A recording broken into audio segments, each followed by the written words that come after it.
Good morning, students. Myself Ekta Singh from Dr. Sudama Prasad Inter College. बच्चों, आज सबसे पहले मैं आपको जीव विज्ञान के पाठ्यक्रम के बारे में बताऊंगी। इसमें सबसे पहले फर्स्ट यूनिट में आपका रिप्रोडक्शन है, जनन। तो इसको 4 पार्ट्स में डिवाइड किया गया है, जिसमें जीवों में जनन फर्स्ट चैप्टर आपका। दूसरा आएगा पुष्पी पादपों में लैंगिक जनन, यानी कि sexual reproduction in flowering plant. उसके बाद आएगा मानव में जनन, यानी कि रिप्रोडक्शन इन ह्यूमन। नेक्स्ट है जनन स्वास्थ्य।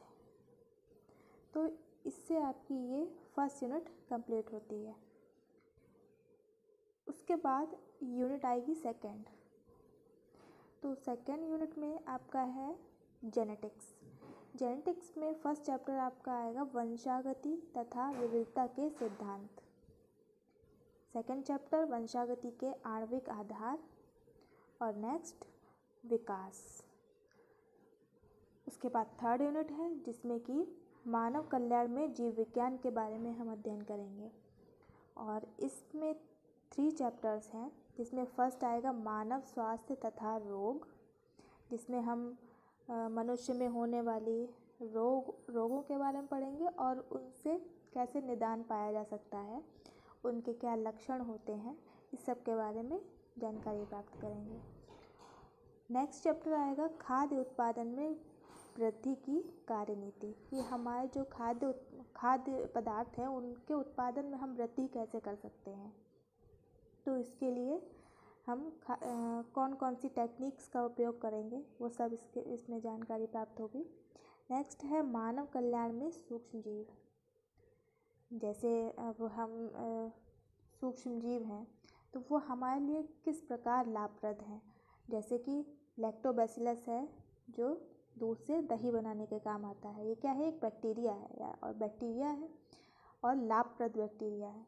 तो मानव कल्याण में जो भी सूक्ष्म जीव लाभदायक होते हैं, उनके बारे में हम इसमें अध्ययन करेंगे।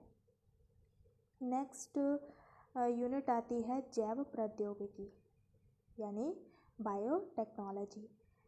इसमें हम फर्स्ट चैप्टर पढ़ेंगे जैव प्रौद्योगिकी सिद्धांत व प्रक्रम की प्रोसेस क्या होती है जैव प्रौद्योगिकी की।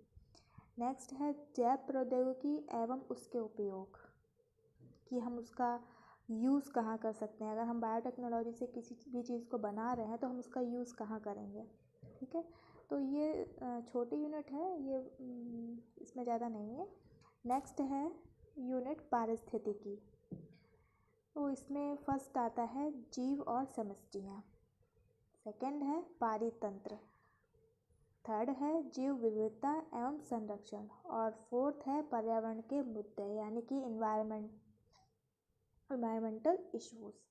तो ये आपका पूरा सिलेबस है, और जिसमें फर्स्ट चैप्टर आएगा आपका जनन।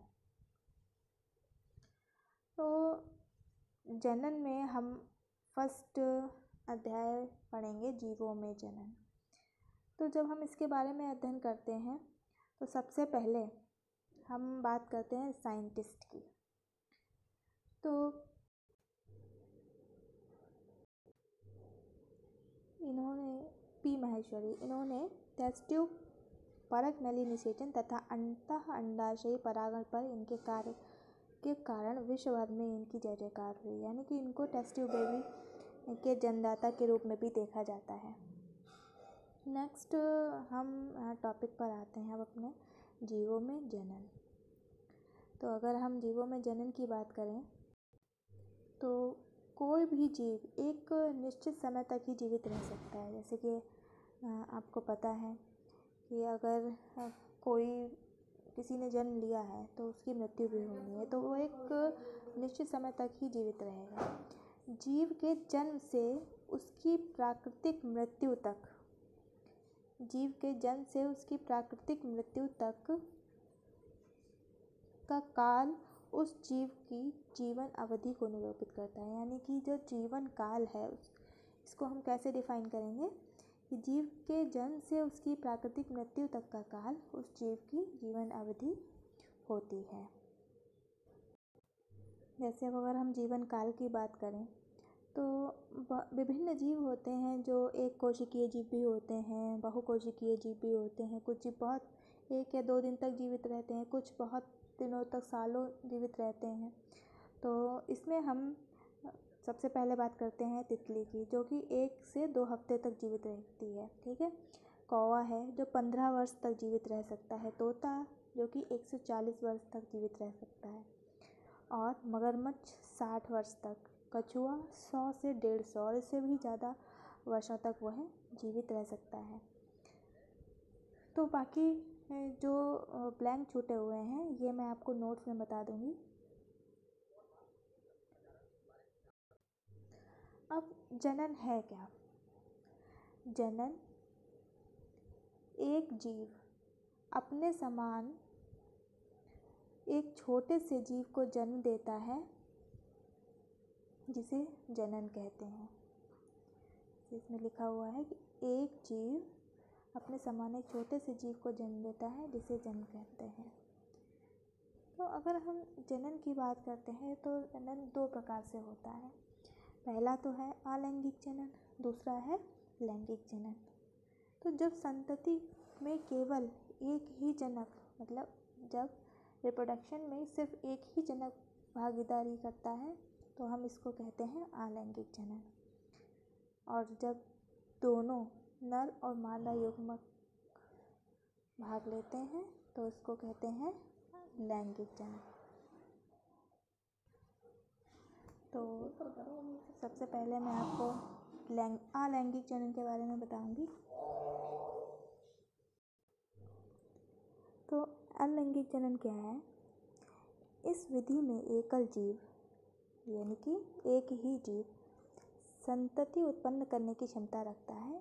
इसके परिणाम स्वरूप जो भी संतान बनती है, जो भी संतान उत्पन्न होती है, वह केवल एक दूसरे के समरूप ही नहीं होती बल्कि अपने पेरेंट्स के समान होती है। मतलब वो बिल्कुल वैसी ही होगी जैसे कि उसके पेरेंट्स जिससे वो जन्म हुई है।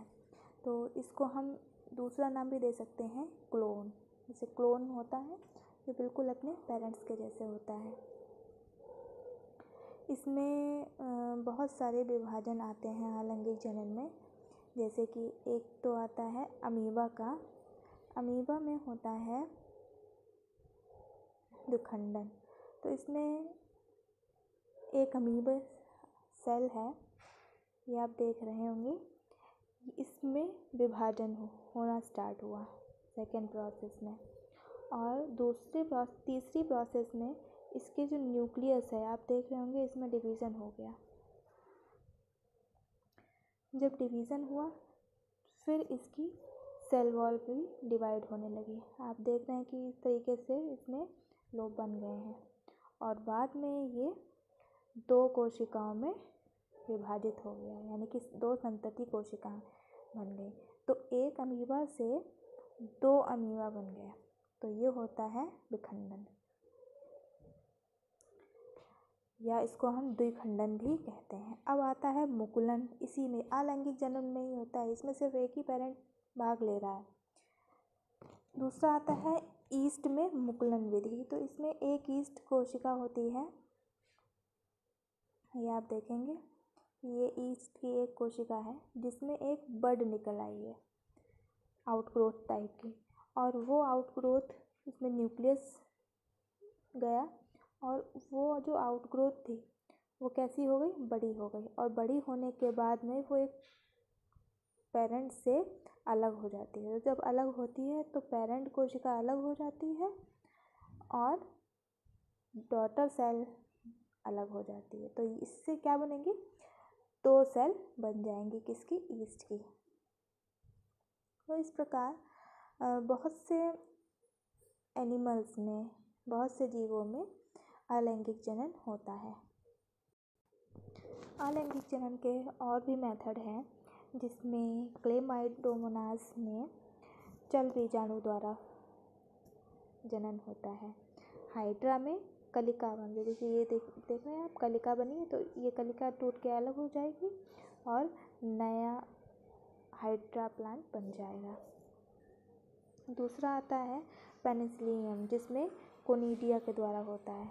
ये है कोनिडिया, ये बनी हुई है कोनिडिया इसमें, और ये अलग हो जाएंगी, नया पेनिसिलियम बन जाएगा। तो इस प्रकार हम देखेंगे कि अलैंगिक प्रजनन की बहुत सारी विधियाँ हैं। जैसे कि आलू में भी हम देखते हैं कि आलू की जो आँख है, आँख को हम निकाल कर गड़ा दें तो उससे नया प्लांट बन जाता है। तो एक आलू में कई आँखें होती हैं, जिससे कि यह अंकुरित हो जाता है। तो पादपों में कायिक प्रवर्धन की इकाई जैसे कि ऊपरी भूस्तरी, सर्पप्रकंद, शकरकंद, बल्ब, भूस्तरी, इनमें सभी में ये अलैंगिक जनन का ही एक प्रकार है। अब आता है लैंगिक जनन। लैंगिक जनन में 2 जीव भागीदारी करते हैं, जिसमें एक नर होता है तथा दूसरा मादा युग्मक होता है। दोनों युग्मक आपस में मिलकर एक युग्मनज बनाते हैं, जिसको इंग्लिश में हम कहते हैं जाइगोट, जिससे आगे चलकर एक नए जीव का निर्माण होता है।